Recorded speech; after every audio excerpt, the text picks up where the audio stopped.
Hi, this is Tracy HD, and I want to thank you for joining me today for another weekly Oracle and Tarot card reading. And this week's reading is going to cover October 16th to the 22nd, and we're using the Mary, Queen of Angels Oracle cards by Doreen Virtue. And this is such a gentle deck. I've used this deck a few times, and I thought it would be appropriate to use this week.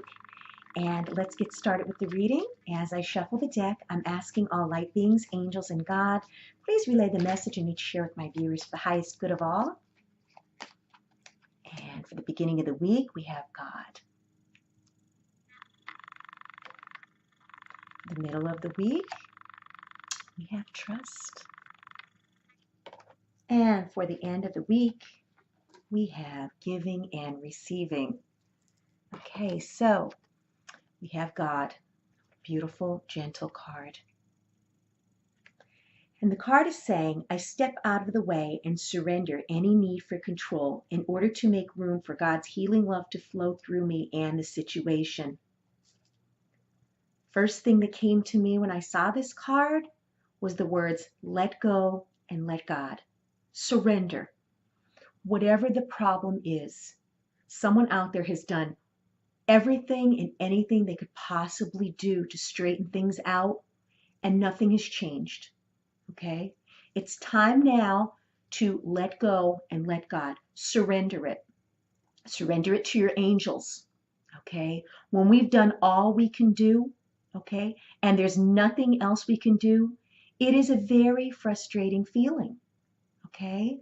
I'm not the most patient person, and I try to do everything myself. And sometimes when you force things that are not meant to be, it's not going to be for your highest good. God will determine the outcome of whatever this is. If this is something that's meant for you to have or meant for you to be, you will be. But sometimes other things have to take place first, because I believe it's all in divine timing and divine order. So this is telling you to step back, surrender it. You know you've done everything you possibly can. It's time to let go and let God. And then trust. How perfect. It's saying, I know that God, in His infinite wisdom and love, is answering my prayers right now. That's right. We need to let go, and we need to surrender it, and we need to trust that whatever is for our highest good in this situation, okay, is going to be.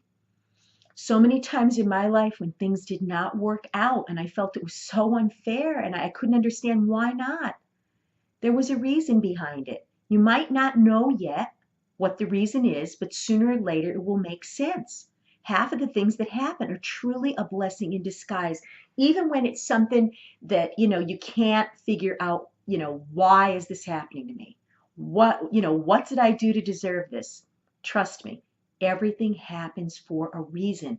You need to trust that the situation, whatever it is, will be worked out for the best of, for yourself and all of those involved. And then this beautiful card of giving and receiving.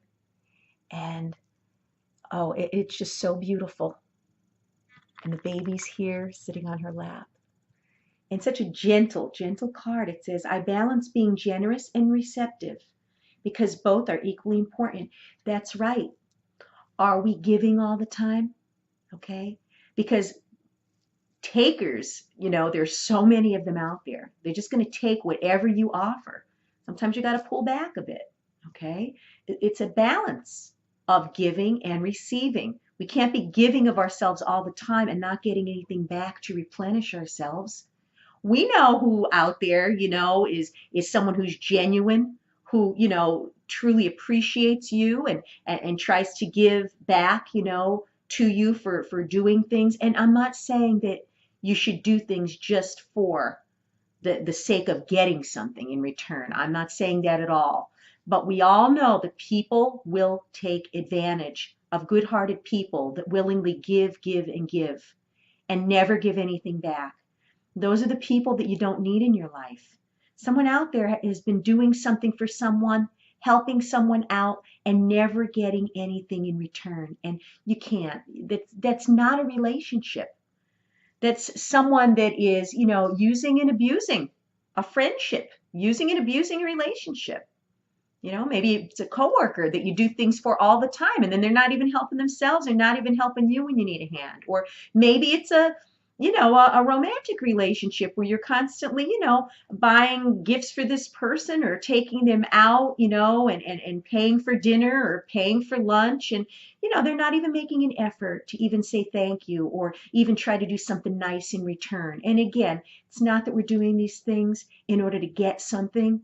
Okay, but it's just right. It's just respectful that if somebody does something nice for you, that you should try to return the favor, however and whatever way you can. So we got to examine this. Where are we giving too much? I know myself, I got to stop myself sometimes because I become exhausted giving so much of my time and help to people. And then just realizing they're just taking advantage of me, or they have an agenda. A lot of people, unless you're giving them something and doing things for them, they couldn't be bothered with you. Well, we're not here to be used like this. We're here to help one another. And it has to be an even give and take in any relationship, whether it's family members, friendships, romantic relationship. You want to examine what relationships where you're doing so much for them and you're not getting anything in return. That's not right. Somebody, out there really needs to hear this. So many of us are givers of our time, givers of our love, givers of our possessions to help people and do what we can. But most people don't give back. Most people just take advantage of us. So got to cut back, got to realize where we're giving too much. And if you've enjoyed this reading, please subscribe to my channel because I will be back.